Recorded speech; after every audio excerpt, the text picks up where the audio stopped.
ఆయన సర్వం నేర్చుకుందంతా ఈ యావత్ ప్రపంచానికి చాటి చెప్పాలి, యావత్ ప్రపంచానికి చాటి చెప్పాలి అనే పట్టుదలతో చేశారు. అది 1974 సంవత్సరం.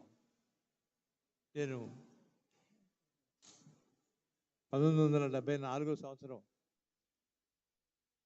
నేను ఓ చేతి కథ అనే సినిమా తీయడానికి మద్రాసు వెళ్ళాను. కానీ నా ముఖ్య ఉద్దేశం అన్న ఎన్టీఆర్ గారితో సినిమా తీయాలని, ఒక్క సినిమా తీసినా చాలు ఆయనతో అనే ఉద్దేశంతో వెళ్ళాను. వెళ్ళి ఆయనకి ఆ ఓ చేతి కథ సినిమా చూపించి ఆ తర్వాత నేను ఇక్కడికి వచ్చింది మీతో సినిమా తీయటానికండి, మీ కాల్ షీట్ కావాలి అన్నాను. నువ్వు నాతోనా? ఇప్పుడు నా పరిస్థితి ఏంటో నీకు తెలుసా? అసలు నువ్వు ఇట్లా వచ్చి పాడైపోవటం నాకు ఇష్టం లేదు, నువ్వు వెళ్ళిపో అర్జెంటుగా అన్నారు. లేదండి నేను వెళ్ళను, నేను మీతో సినిమా తీస్తే అని వెళ్ళను అని అలాగే భీష్మించు కూర్చున్నా. 6 రోజుల తర్వాత ఆయన పిలిచి, సరే మరి కథ అది రెడీ చేయి, బాపయ్య గారు ఎవరో అనుకుంటున్నావు కదా అని చెప్పారు. కొద్ది రోజుల తర్వాత నేను కథ రెడీ చేసుకుని బాపయ్య గారిని తీసుకుని వెళ్ళాను. ఆ తర్వాత ఆయనకి ఆ కథ నచ్చింది. ఏం బ్యానర్ పెడుతున్నావు అన్నారు.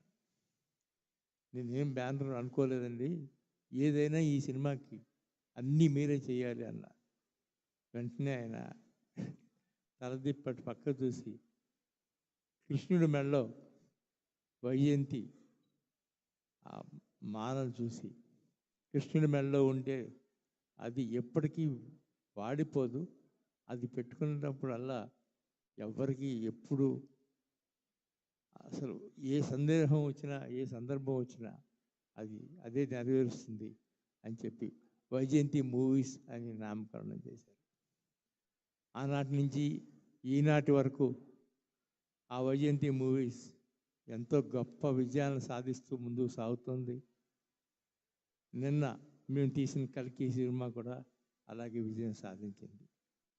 అందుకనే అన్న ఎన్టీఆర్ ఎక్కడున్నా ఆయన భౌతికంగా మన మధ్య ఉన్నారనుకుని అలా సాగిపోతూ అలా ఉంటాం.